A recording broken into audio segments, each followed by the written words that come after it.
Hey, all you cool cats and kittens, it's Carol Baskin. Just took a kitty cat ride around my kitty cat meow meow kitty cat lake.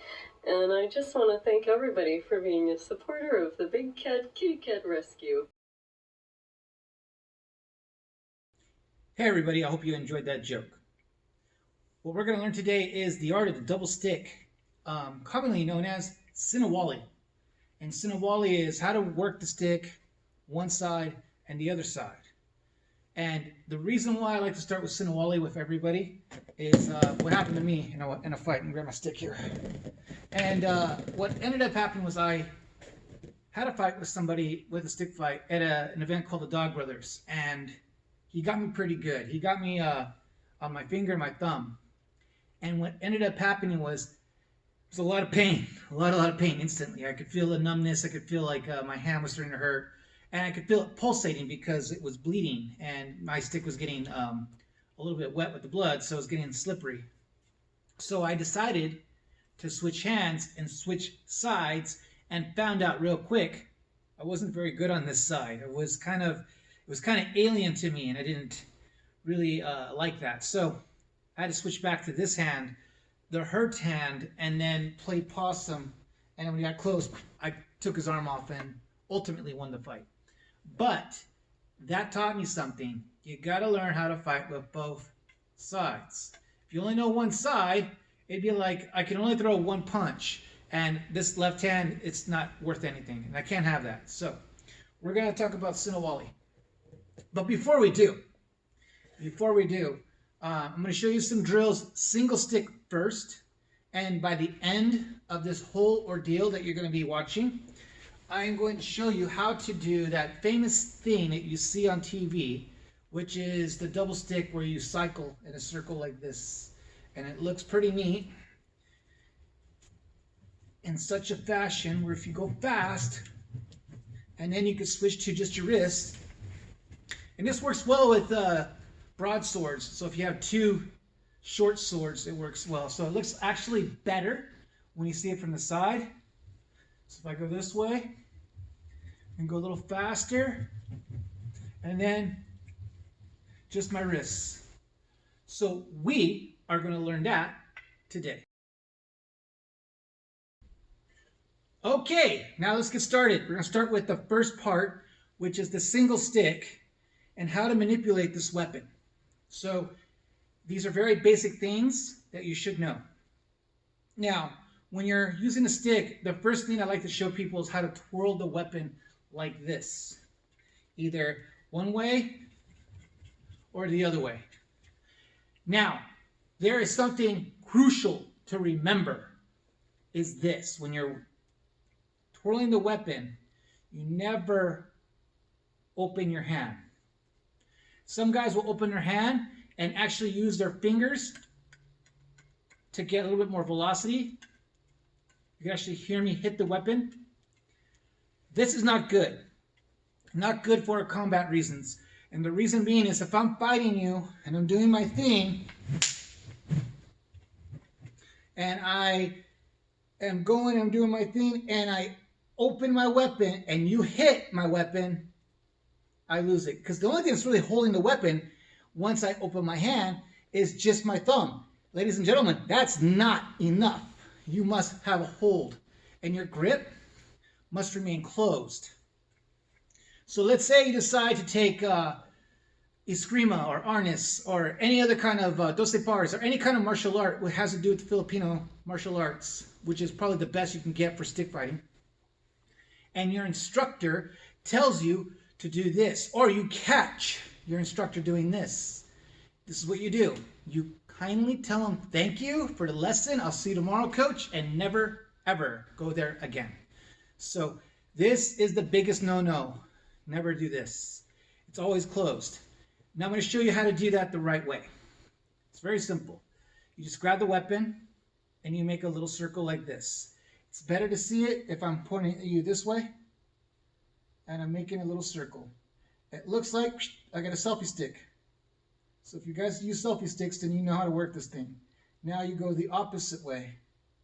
It's just my wrist. Notice I'm not opening my hand. At any point in time, I'm never going to open my hand My hand remains closed, and I make first these small circles, and then it starts turning into a bigger circle, and it starts getting close to me. And if you want to go the opposite way, you can. One word of warning, ladies and gentlemen. When you're doing this, out here you should be relatively safe, and out here you should be relatively safe. But when you start making the circles bigger, they get closer to you. Notice how this weapon's getting close to my head. And if I make a mistake, or the worst part, if you make a mistake, you ruin this. Now, if I hit myself in the face with this stick, then I created a horrible crime. I destroyed something beautiful, right? Me. So, keep in mind, you're going to first go this way, then a little bigger, then finally bigger. Resist the temptation and the urge to open your hand like this. This is horrible. That is step one.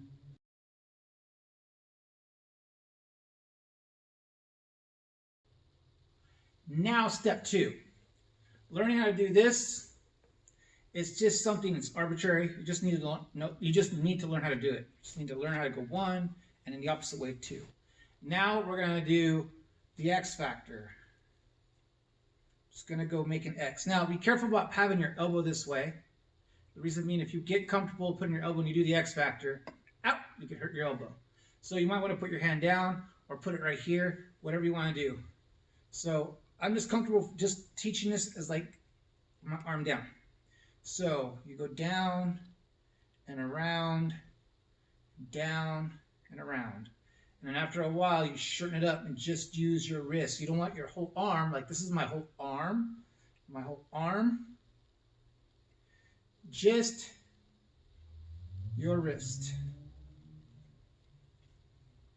If you'd like to do that on the other side.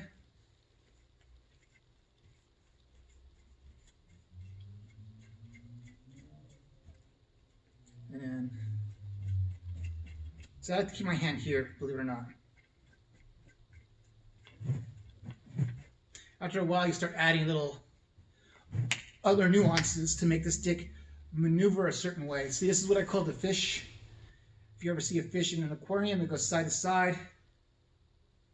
So I can go circle, circle, circle, back, back, back, side to side, X factor, put them all together.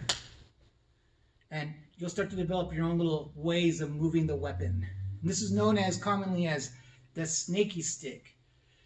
Snaky because it moves kind of like a snake charmer. There was a guy by the name of Top Dog, I think his name's Eric Kunas, and he moved in such a way where his weapon just, while he was moving around, his weapon was constantly moving to kind of like get your attention and make you a little freaked out, which it works.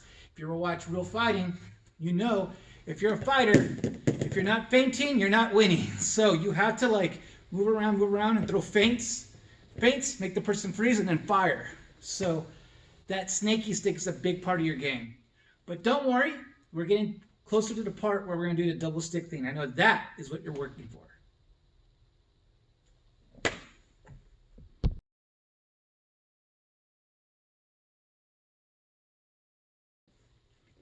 Okay, are you ready to have some fun? Now we're going to do double stick.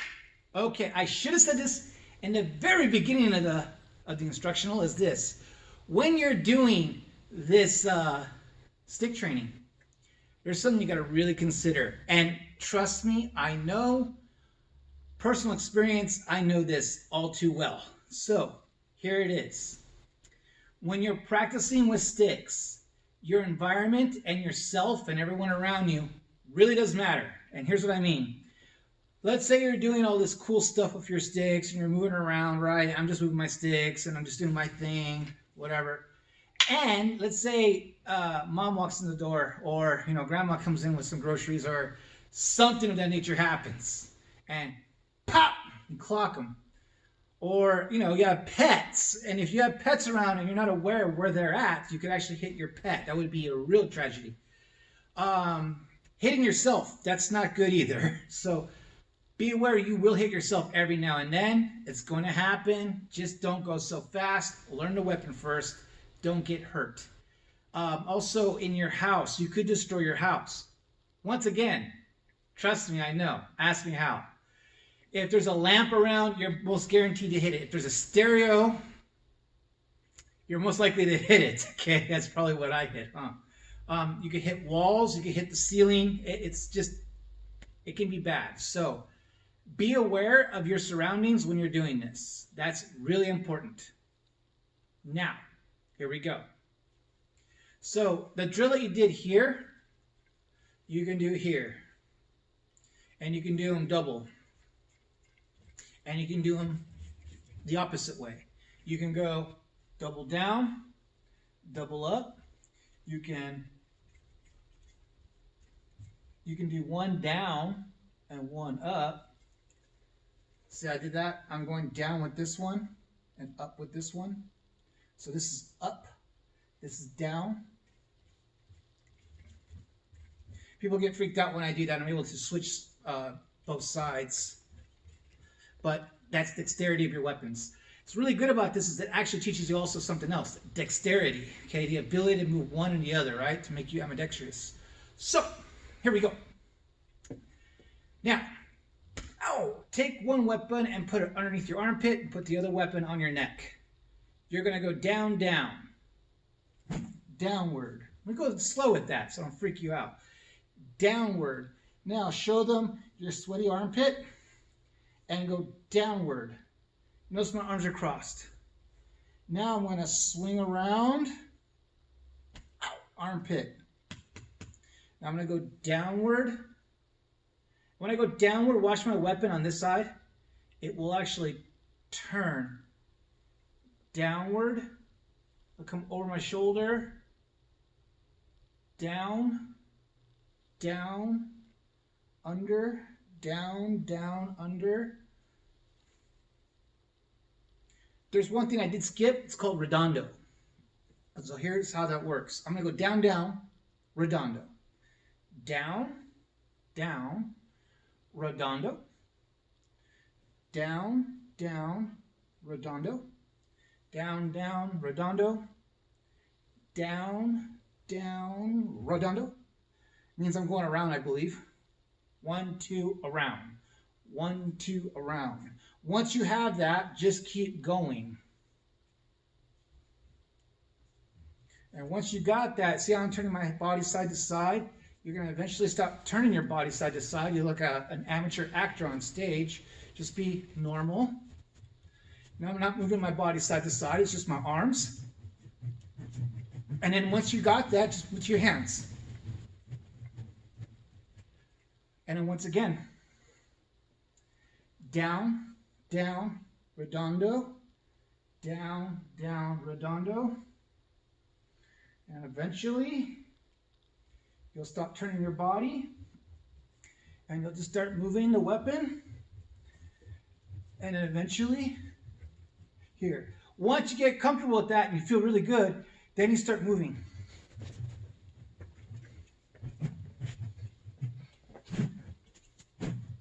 And start adding. So, there you go. I'm going to start showing you some supplementary exercises for these weapons to make it a little bit more fancy-dancy and more where you're comfortable holding the weapon.